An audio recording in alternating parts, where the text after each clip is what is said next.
जय हिंद दोस्तों, आज हम लोग जानेंगे झारखंड के राजनीतिक परिचय के बारे में। इससे जुड़े जो फैक्ट्स होंगे, जो इम्पोर्टेंट है, वो सारे आपको इसमें हम कवर करेंगे। इसके अलावा हम लोग जानेंगे झारखंड गठन से पहले जो राजनीतिक घटनाएं हुई क्रम अनुसार, और उसमें जो इम्पोर्टेंट डेट्स है उसके बारे में हम लोग जानेंगे दोस्तों। तो इस वीडियो को एंड तक देखिएगा।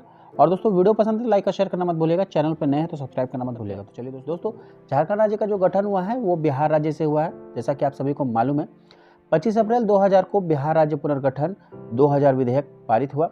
आपको बता दें, अगर आपसे पूछा जाए कि बिहार राज्य पुनर्गठन का विधेयक कब पारित हुआ था, तो अब 25 अप्रैल 2000 को हुआ था।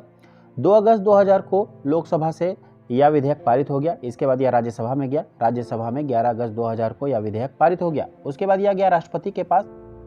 राष्ट्रपति ने 25 अगस्त 2000 को इस विधेयक पर मुहर लगा दी। उसके बाद बिहार राज्य पुनर्गठन 2000 पारित हो गया और तब जाकर बना झारखंड राज्य। और आपको बता दें दोस्तों, 15 नवंबर 2000 को झारखंड राज्य अस्तित्व में आया, जैसा कि आप सभी जानते हैं। दोस्तों, यह जानना इंपॉर्टेंट है कि जब झारखंड अलग हुआ तो उस समय बिहार के मुख्यमंत्री और राज्यपाल कौन थी, इसके अलावा भारत के प्रधानमंत्री और राष्ट्रपति कौन थे। तो उस समय जो बिहार की मुख्यमंत्री थी वो थी राबड़ी देवी, राज्यपाल थे वीसी पॉल। इसके अलावा जो भारत के प्रधानमंत्री थे वो थे अटल बिहारी वाजपेयी, और जो राष्ट्रपति थे वे थे के नारायणन। अब हम लोग जानेंगे झारखंड के विधानसभा के बारे में। झारखंड राज्य विधानसभा का गठन संविधान के आर्टिकल 170 के अनुसार किया गया है। एक सदनीय विधानसभा है झारखंड का, आपको ये याद रखना है। इसके अलावा 91 संविधान संशोधन और संविधान के आर्टिकल 163 के अनुसार जो झारखंड में मुख्यमंत्री सहित मंत्रिपरिषद की जो संख्या होंगी वो 12 होंगी। अगर आपसे सवाल पूछा जाए कि झारखंड में मंत्रिपरिषद की संख्या कितनी है, तो 11, और मुख्यमंत्री सहित बताया जाए तो ये होगा 12। अब हम लोग जानेंगे कि झारखंड में विधानसभा सीटों की संख्या कितनी है। तो झारखंड में विधानसभा के कुल संख्या जो सीट है वह है 82, जिसमें से 81 सीटों पर वोटिंग होती है और एक सीट जो होता है वो मनोनीत होता है, वो भी एंग्लो इंडियन सदस्य के लिए। दोस्तों, झारखंड विधानसभा में सामान्य वर्ग की सीटों की संख्या है जो वो है 44, और जो विधानसभा में अनुसूचित जनजाति के लिए आरक्षित सीट है वह है 28। और आपको बता दें, यहाँ पर जो एससी के लिए जो सीट निर्वाचित की गई है या आरक्षित की गई है वह है 9 सीटें। आपको याद रखना है, सामान्य वर्ग के लिए 44 सीटें, आदिवासी और अनुसूचित जनजाति के लिए 28 सीटें और अनुसूचित जाति के लिए 9 सीटें आरक्षित की गई हैं।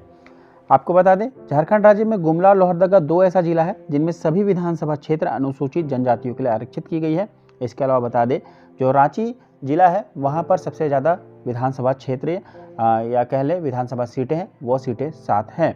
अब हम लोग जानेंगे झारखंड में राज्यसभा सीटों की कुल संख्या कितनी है, तो वह सीटें हैं 6। झारखंड में लोकसभा की सीटों की कुल संख्या कितनी है, वह है 14। झारखंड राज्य के 14 लोकसभा सीटों में 5 अनुसूचित जनजाति हेतु आरक्षित है। इसमें से 1 लोकसभा सीट अनुसूचित जातियों के लिए है और वह सीट है मात्र पलामू जिला।